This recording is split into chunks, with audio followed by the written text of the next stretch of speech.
Kalau tidak benar, saya lanjutkan dulu ke topik kedua, itu adalah mengenai performance. Jadi kalau tadi kita bicara green, sustainability, ya sekarang adalah bagaimana performance itu untuk melakukan driving dari sisi mission critical ataupun workload yang tinggi sekali. Saya berikan ke Mas Rio untuk pertama. Makasih banyak Mas Riki. Jadi terkait performance, tadi di sesi sustainability di Linux One kita compare 256 core x86 dengan 16 core Linux One. Dengan secara karbon dan power consumption-nya reduce di sisi Linux One. Dan coba kita cek dari sisi performance. Apakah dengan sustainability performance-nya akan terimpact atau enggak. Jadi kita akan merunning workload yang sama yang di x86 dengan yang di Linux One. Untuk yang di x86 kita running, tadi kan ada workload itu running di atas OpenShift cluster, lalu aplikasinya di WebSphere dan Enterprise DB database-nya. Ini kita running workload selama 5 menit, kita lihat dari sisi request per second-nya itu di x86 itu kurang lebih di kisaran 10.000 request per second. Dengan request duration-nya atau response time-nya 38 millisecond. Ini untuk yang x86. Lalu coba kita jalankan workload yang sama di Linux One dengan 16 core. Ini kita running di IBM Linux One, workload yang sama. Kita lakukan workload yang sama. Kita lihat selama 5 menit. Ini yang kiri yang x86, yang kanan ini yang Linux One. Dengan workload yang sama. Kita lihat request per second-nya itu kurang lebih sama. 10.000 request per second, tapi respon time-nya jauh lebih kecil, 23,1 millisecond. Dengan workload yang sama, dengan perbandingan tadi kalau misalkan di x86 256 core, dan di Linux One itu 16 core. Jadi bisa kita bilang konsolidasi rasio itu 1:16.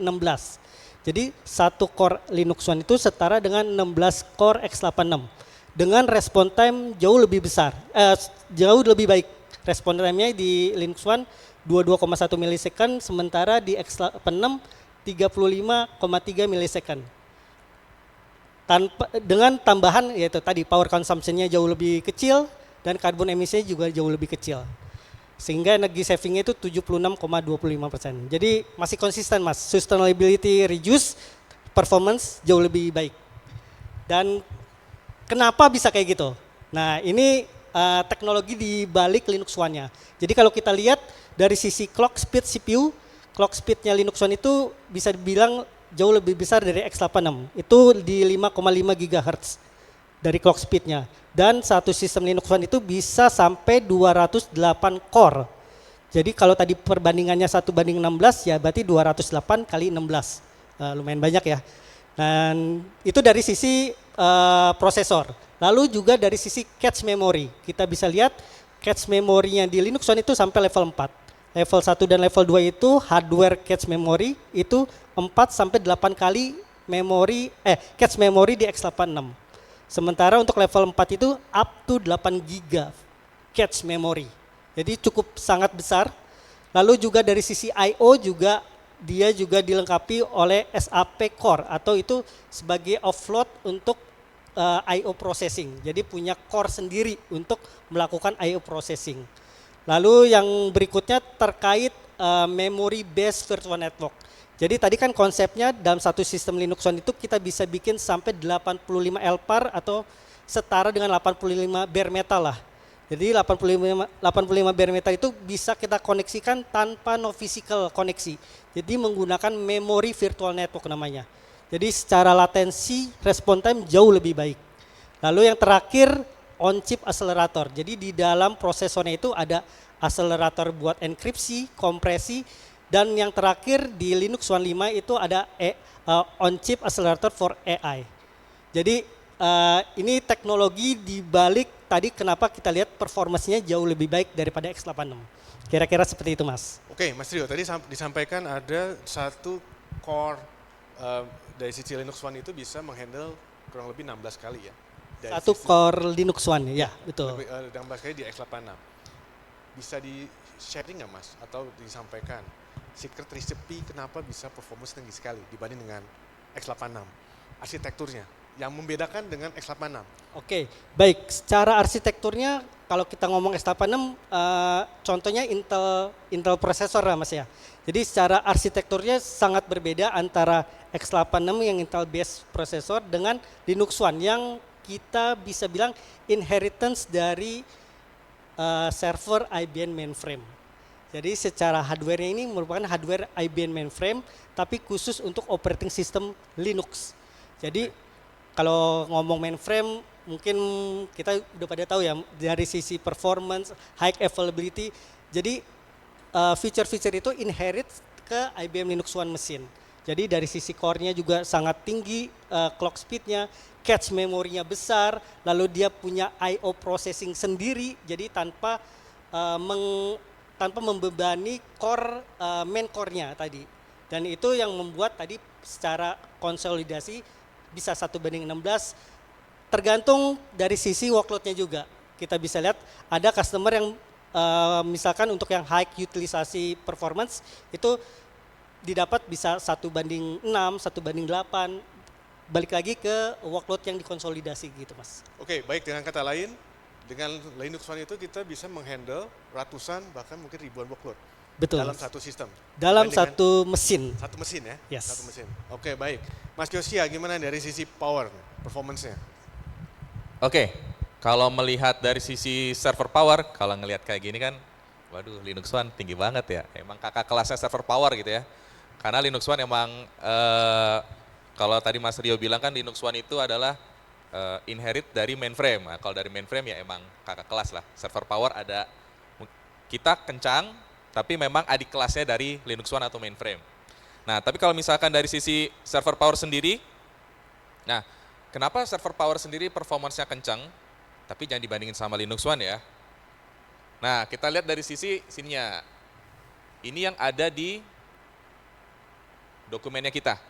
Kalau kita lihat, kalau untuk prosesornya mirip nih, ada 7 nm ya. Nah, ini kita sama kayak Linux One prosesornya. Lalu kalau kita ada namanya SMT8. Nah, kalau kita lihat kalau di sisinya x86, Intel ataupun AMD, hyperthreadingnya berapa? Biasanya perhitungannya. 1 banding berapa? 2 kan ya? Nah, kalau untuk server power, 8. Jadi kalau dari sisi performance, itu lebih baik. Sudah pasti lebih baik, karena untuk hyperthreadingnya kita lebih baik. Ini kalau berdasarkan dokumennya kita. Lalu kita ngelihat lagi nih, oh jangan-jangan kalau dokumennya kita dari sisi marketing gitu kan ya. Kita lihat lagi dari sisi di bawah ini, kok nggak keluar ya? Saya tempel aja di layar. Nah, bagian yang di sini KPI. Ini KPI ini adalah dari third party. Third party yang mengeluarkan adalah IDC namanya. Dari IDC ini setiap prosesor di dalam server manapun, vendor apapun akan keluar. Namanya QPI. Nah, kita membandingkan di sini di QPI ini power 10 dengan 2 chip 48 core dengan 2 chip yang x86 48 core. Itu kalau kita lihat nilai KPI-nya itu lebih tinggi. Kita lihat di sini 96.000 untuk yang power, sedangkan untuk yang x86 77.000 atau misalkan 78.000. Saya ambil ini yang menggunakan prosesor yang terbaru. Sama-sama 48 core, tapi yang punya power lebih tinggi. Nah, kalau lihat dari sini, kita lihat nih, wah ternyata dari dokumennya IBM lebih bagus karena ada SMT8, dan ternyata dari third party pun lebih tinggi. Sebenarnya selain ini ada juga third party, yaitu namanya spec-in. Nanti di situ akan keluar juga angkanya bahwa server power per core-nya itu lebih tinggi. Nah, kalau dari sini kita bisa melihat bahwa si server power ini memang performance-nya lebih tinggi dibandingkan x86. Selain dari sisi prosesor, kita juga ada dari sisi board-nya, di mana bandwidth-nya itu lebih tinggi semua. Karena dari sisi server power pun, karena namanya power, prosesornya pun berbeda dari yang x86. Prosesornya kita ada disebutkan namanya server power, ya prosesornya power. Dan itu yang kita sendiri yang menciptakan prosesor itu sendiri, kita yang desain. Nah, kita dari IBM dan SMI itu juga iseng dalam artian iseng yang baik ya. Dalam artian kita kalau lihat dari sini kan saya pengen ngecobain sendiri nih performance-nya kalau misalkan menggunakan aplikasi. Itu seperti apa sih? Nah, kita di dalam lab, jadi SMI dan IBM itu kerjasama bareng, kita install aplikasi, yaitu kita menggunakan database Postgre yang menggunakan yang open source, menggunakan Postgre karena kita pengen menggunakan operating sistemnya Linux. Karena kalau kita kan tadi kalau server power kita lihat operating system yang kita support ada 3, IX, IBM i, dan Linux. Kalau kita hanya melihat dari sisi operating sistemnya IX dan IBM i, agak sulit ya, karena kalau yang 2 operating system itu emang punya server power, kita jadi agak susah untuk melihat perbandingannya. Makanya kita menggunakan operating system Linux dan di atasnya menggunakan database Postgre. Nah, yang ada di lab, kita menggunakan, nah yang ada di tengah ya, yang sudah di highlight ini, itu menggunakan x86, lalu yang ada di paling bawah sini, yang kiri, ini menggunakan server power. Nah, kita lihat di sini, kita set CPU-nya 8. Lalu kalau kita lihat di sini CPU 8 vCPU, memorinya 64. Kita sama-sama menggunakan memori yang 64. Kalau 8 vCPU berarti kalau menggunakan x86 yang menggunakan fisiknya berapa core? 8 bagi 2, jadi 4 core fisik. Sedangkan kalau untuk yang server power kita setnya hanya yang allocate itu, yang 2 core, yang ada di bawah. Ya keluar juga, oke. Yang allocatednya 2 core. Jadi kalau kita lihat fisik, yang power 2 core, lalu dari sisi x86-nya 4 core fisik atau 8 vCPU. Dan kita biar istilahnya imbang menggunakan server yang keluarannya di tahun yang mirip, tahun yang sama. Kita nggak bisa samain banget karena ya kita vendornya untuk server power. Jadi ya yang setingkat lah yang mirip. Kita install di atasnya Linux, lalu di atasnya kita pakai Postgre, database Postgre open source. Nah, ini kita bisa melihat hasilnya. Yang kiri sini adalah x86, yang di bawah sini yaitu menggunakan server power. Jadi kita install database-nya yang open source tadi yang Postgre, lalu kita tidak melakukan tuning apa-apa. Jadi cuma tinggal install, lalu kita benchmark, kita tes. Kita lihat tes di sini, kalau kita lihat dari sisi yang x86, TPS-nya, ini sudah saya highlight warna kuning, itu kalau x86 4600 dengan 4 core. Sedangkan kalau menggunakan yang server power, itu 11.300, hanya dengan 2 core. Jadi dengan kata lain, kalau dari sisi performance, ya rata-rata 2,2 kalinya. Dengan prosesor yang lebih sedikit, performance-nya TPS, transaksi per second-nya bisa lebih banyak dibandingkan dengan yang server x86. Jadi kalau kita tadi melihat yang di bagian sustainability, oh ternyata license-nya berkurang, lalu istilahnya energinya juga untuk server power juga berkurang. Nah, ini adalah pembuktiannya di sini. Kalau yang tadi di awal itu lebih ke arah paper, di sini adalah pembuktiannya. Ini hanya satu contoh case kecil. Satu contoh case kecil, kita bisa bayangkan kalau misalkan setiap customer pasti kan kalau aplikasi pasti ada aplikasi database, kepencet. Maaf. Aplikasi database. Nah, kalau misalkan kita konsolidasi semua database-nya akan seberapa hemat dari sisi customer, berapa hemat dari sisi TCO, berapa hemat dari sisi license dan lainnya. Makanya kalau tadi yang di awal, kita sambungin ke awal, jangan lupa untuk dikonsolidasi semuanya. Seperti itu. Oke, Mas Yosia, jadi masih inline dengan sustainability di awal ya?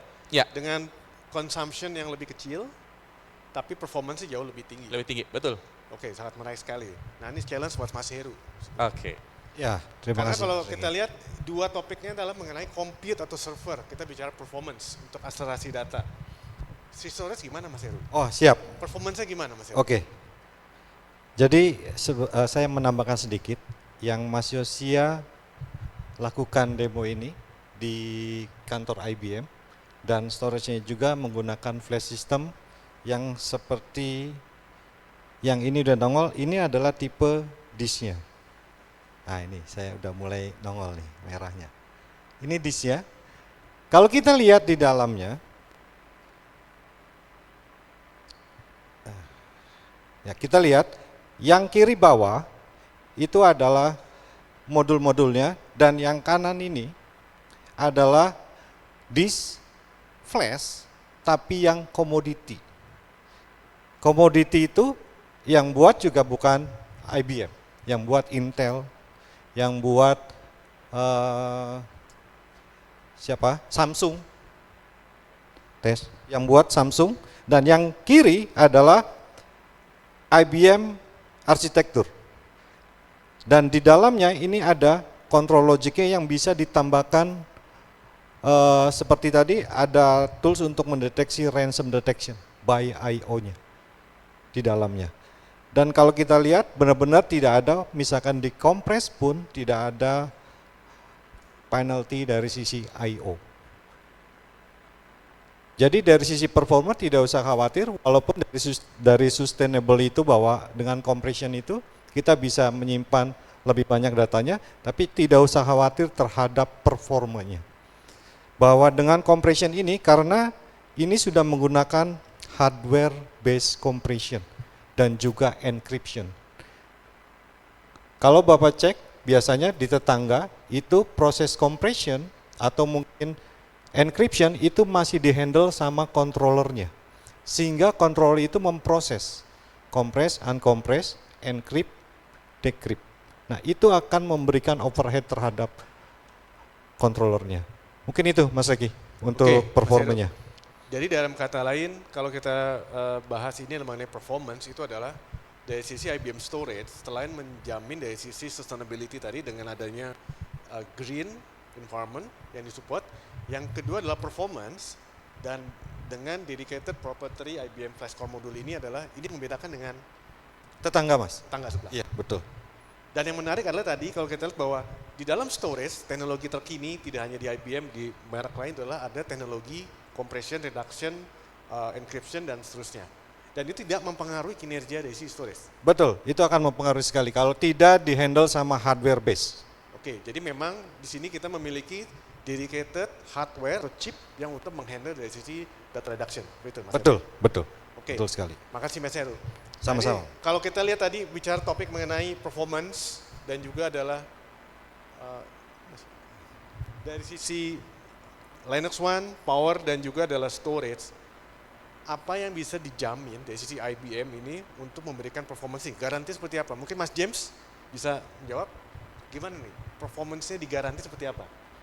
Oke, jadi seperti yang kita tahu ya, performa baik itu nggak hanya berhenti di point of sale atau pembelian hardware, melainkan juga keberlanjutan gitu. Jadi setelah kita sudah membeli, yang pasti kita nggak mau dong ya, hardware kita berjalan dengan baik di hari pertama, tapi nanti di tahun kedua atau ketiga malah memburuk performanya. Jadi di IBM TLS sendiri kita menjamin dengan layanan-layanan atau product offering. Contohnya, nanti saya akan menjelaskan juga lebih lanjut untuk patching firmware dan remote code load atau semacam microcode-nya ya kalau di IBM kita sebutnya, bisa diupdate oleh engineer kita dan nggak menjadi workload tambahan untuk misal staff IT di perusahaan Bapak Ibu sekalian. Ada juga layanan-layanan lain, misal seperti layanan evaluasi, kita bisa melakukan evaluasi terhadap subsistem dari power dan cooling, ataupun prosesor dan memori yang ada, dan itu juga nanti akan saya jelaskan lebih lanjut ya Mas, jadi saya nggak banyak bocor dulu. Oke, Mas James. Jadi intinya adalah, dari sisi TLS juga akan menjamin, memberikan garansi bahwa performance yang sudah didesain atau rencanakan oleh dari sisi IBM infrastructure, itu bisa dari sisi evaluasi dan juga adalah monitoring dan seterusnya, Mas James ya. Oke, mungkin ada pertanyaan dari Bapak Ibu, satu atau dua pertanyaan sebelum kita lanjut ke topik ketiga. Saya Taufik dari BRIN, gitu. Oke, biasanya kita untuk membeli infrastruktur ini Pak ya, emang pada saat kita memakai pertama emang kencang gitu Pak ya, tapi dengan bertambahnya file-file data yang cepat gitu ya, itu turun juga gitu, apa namanya, kualitasnya segala macam lah gitu, sehingga kita sering, disitulah kendala kita gitu ya Pak ya. Nggak tahu ini kalau dengan Linux ini atau Power ini gimana gitu ya, soalnya banyak juga kita di atas itu kita pakai apa namanya, aplikasi-aplikasinya gitu Pak. Oke, terima kasih. Apa bisa untuk memecahkan kendala yang kita hadapi sekarang itu, Pak. Makasih, Pak. Oke, baik. Mungkin Mas Rio dan Mas Yosia jawab. Oke, jadi tadi mungkin pertanyaannya adalah setelah beli takutnya akan lama semakin turun gitu ya performance-nya, begitu ya Pak ya? Oke, kalau dari sisi server power sendiri, tadi pada saat di awal saya sempat bilang kan, untuk yang Bapak Ibu yang udah punya power 8, jangan lupa untuk take refresh gitu kan ya, ke power yang lebih baru. Salah satunya adalah untuk mengatasi kendala itu. Tetapi meskipun enggak juga, kenapa saya tadi diomongin itu, terkadang customer kita tuh merasa nyaman dengan istilahnya power kita yang lama, karena emang nggak ada matinya. Kalau tadi Linux One high availability-nya sampai berapa? 9-nya 6 kali sampai 7 kali. Nah kalau untuk server power 9-nya 5 kali. Jadi customer kita, bahkan saya punya customer yang istilahnya masih menggunakan server power 5 Pak. Jadi itu udah dari tahun 2008 dan dia tidak mau ganti karena dari tahun segitu tidak pernah mati, nggak kenapa-napa. Jadi kalau dilihat dari situ bisa dilihat bahwa kualitas untuk si server power itu sangat bagus, jadi tidak akan menurun. Cuma permasalahannya adalah dari sisi supportnya. Semakin lama pasti barangnya akan semakin langka, seperti kayak under deal mobil lah. Kalau kita udah punya mobil yang lama, itu pasti kan susah ya cari under dealnya. Nah itu kita ingin menjaga supaya kita take refresh lah ke yang baru, agar kita mendapatkan support, customer mendapatkan support, jadi istilahnya istilahnya ditinggal pulang kerja, jadi nggak was-was lah nanti servernya mati apa enggak, nanti atau kayak gimana, makanya kita take refresh. Jadi kalau untuk dari server power sendiri, itu kalau performance-nya tidak akan menurun, kecuali kalau workload-nya dari customer kita akan naik. Contoh workload-nya misalkan 5 nih, nanti akan naik karena perkembangan bisnisnya akan naik menjadi 8 atau 7. Sudah barang tentu server yang ada di situ tidak akan mampu ya. Kalau misalkan sudah di sizing hanya bisa maksimal 9, ya kalau di atas 9 sudah tidak akan mampu, makanya perlu di take refresh. Tapi kalau workload-nya masih misalkan kenaikan 10% atau 20% dan masih ke cover dengan server power itu sendiri, ya tidak akan ada performance degraded sih. Seperti itu.